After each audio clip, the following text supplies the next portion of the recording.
We were having such a wonderful conversation just now before we came on. I wish I could share all of it with you, but I can't because we just don't have the time. So Jamaica is more than just land of wood, water, and music, but we also house some of the most sought-after products. That's easy for us to access. But what about our friends overseas? Well, that's where Mrs. Hope Kidd comes in. She's the owner of the small company called Jamaican Products. She's not only that, she was the first female civil engineer, well, female engineer right across the board to graduate from the University of the West Indies. Left Jamaica all the way back in 1981 and started her little business, and we're going to tell you stuff. Great to meet you. Great, welcome to Smile Jamaica. Why did you go to Australia in the first place? Oh, I had a scholarship actually to do a PhD in water engineering. And I remember I was at National Water Commission working there at the time, and everybody said, Australia, the racist place? And I took it with a smile and thought, I'm up for anything. But I really would have wanted to go to Antarctica, because I like traveling. I have itchy feet. And when I got to Australia, they said, oh, you need to spend 3 months at least in Antarctica. I thought, cold? Me? No way. Yeah. So I still haven't been to Antarctica, although I've been to places like Alaska and, you know, quite a few other places. So how does a civil engineer end up selling Jamaican products? It's a few things that happened. I wanted to also wave the flag, you know, keep it alive. And a few other things also to maintain our culture and just promote it to saying, you know, this is us, this is who we are. Because wherever in the world you go, you say, I'm from Jamaica. I said, do you know it? Have you heard of it? And they say, oh, yeah.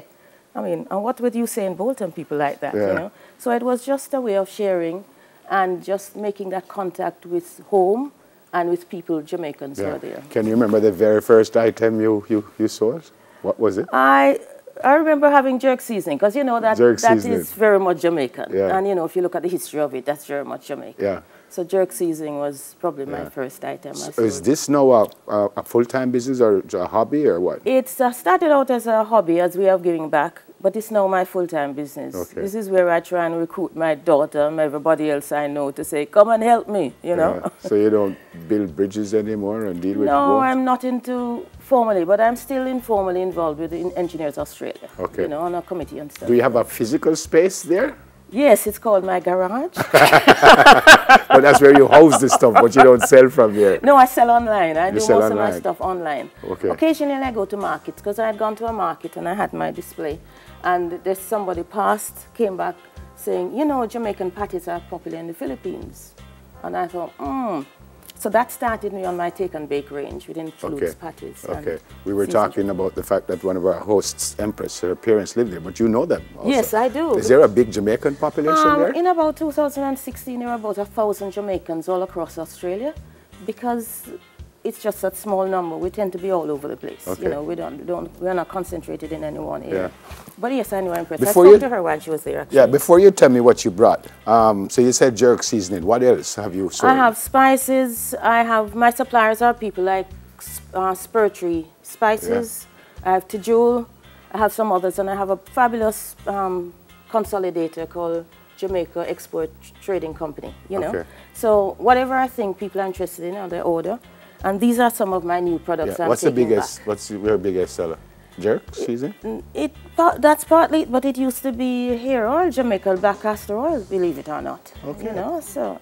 Yeah. Although, so you said these now you have not taken to Australia yet. I'm taking them. So this is brand new. Yes. So these will be on my new, you know, product range. Yeah. And again, more seasoning. Yes, more seasoning, that thing, because you have new products like, you know, this breadfruit flour. That at least I'm going to see what the interest is like. I know for the local Jamaicans and things, they'll be going, breadfruit, you know. Yeah. Although Australia, the top part is tropical, you know, but usually you see a breadfruit, looks ripe. But in the market. You already said that you're online, but how would I, the average Joe, know that you are in Australia selling Jamaican stuff? How would I know that? Well, you'd know because either you are so keen to think you have products you want to sell. If you have products that's something different and unique and you think it's support, get in touch with my supplier, my consolidated Jamaica Export Trading Company, or online. I'm jamaicanproducts.com.au because I'm in Australia. Yeah, I wanted to know the people in Australia. How would Yes. they know that this is available to them there? Usually Google, you know how the social media is. Yeah. And I'm getting a Jamaican, local Jamaican, to really do my social media for me. Okay. And I do blogs and everything. If you have anything interesting about Jamaica, send it through to me. Wonderful. And I'll have it on my website. How often you come home? On average, every 2 years, depends what's happening. The last time I came, my grandson was 3 months old. He's now 2.5. So I come on average every 2 years. I Okay. think I own Qantas because I spent enough money on them. And every time you come, you kind of take stuff back? Every time I come, I take stuff. I look around to see what's new. Is that the only way you get them, or your supplies? Oh no, ship my them to you suppliers also? ship them to me. I just had a shipment, actually a container load. It landed, got there after I left the 26th of January. So it landed actually February, but yeah, so it's a ship. Are these new items, period, or new for you? And I asked that to say, how come you're just getting them if they're not new? These are new, at that range is new. New, period. New to Jamaica. Right. Right, new. And they don't have MSG, something I've been looking towards. It's a new company. Okay. So that's there. And some of the other things, of course, like the little bags and shirts and stuff. Those yes, are not they new. are just generic. You know, Yeah. I keep coming back. And of course, our coffee. Yeah. And some other hair products as well. So yes. So I try and look to see what's different, what's new, what might be trending.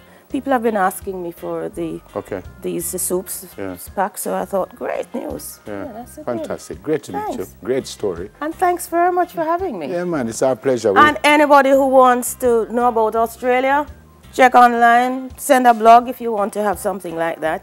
And remember, when you come to Sydney, give me a call. Yeah. Look forward to it. 1981, and you do have an accent. I love it. I have my passport though. My Jamaican passport still are coming in. I love it.